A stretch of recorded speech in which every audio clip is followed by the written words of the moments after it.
In this new and unsettling era upon us, the big question is, how do we create positive social change? A lot of organizations care about people and the environment and have business structures to support that. On one end, we have traditional nonprofits, supported by the 501c3 tax bracket and boasting their own corporate status. Nonprofits have a lot of strengths going for them. Their donors and supporters are incentivized by a tax deduction, the public trusts that they will fulfill their missions, and the social sector is established and well known. On the other hand, the social sector is plagued with heavy competition for resources and a lack of public understanding around administrative costs, resulting in tight budgets and underpaid and overworked staff. On the other end of the spectrum, we have businesses.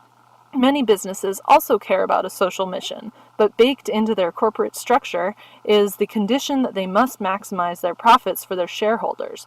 This concentration on profit maximization ensures that corporations are sustainable and earning a profit, and that they are staying relevant and meeting demands in a competitive market.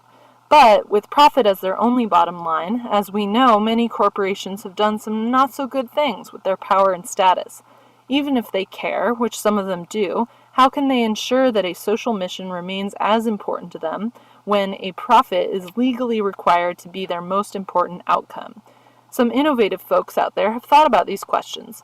How can I run a nonprofit that makes an amazing impact if I'm constantly scrabbling for resources?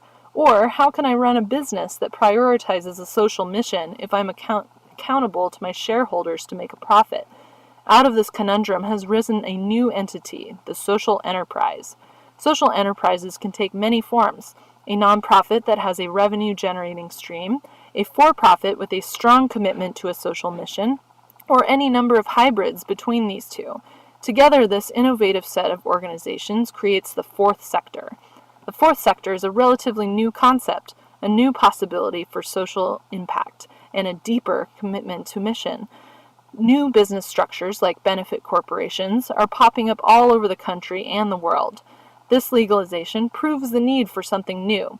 Benefit corporations have what we call the double bottom line, or the need to both fulfill a social mission and make a profit. On one hand, because this idea is so new, it's hard to attract venture capital. Investors are skeptical at supporting something that hasn't been proven, and sometimes the two sides of that double bottom line can conflict. On the other hand, this puts social enterprises on the cutting edge.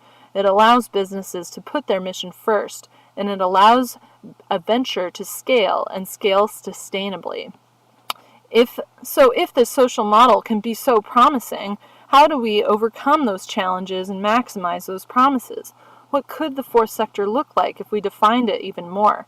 What if we looked at how other countries are creating new legal structures for social enterprises and made it easier for these companies to fulfill their missions? What if we gave tax deductions to investors and donors to social enterprises like we do for nonprofits? What if a B Corp certification was as important to consumers as organic or fair trade?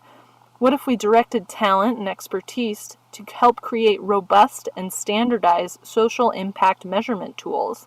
What if we created assessment and reporting standards that incorporates those measurements across the board?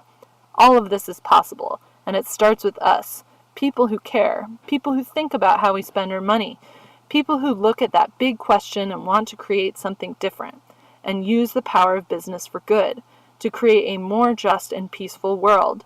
With the fourth sector, this is possible. So support your local social enterprise today.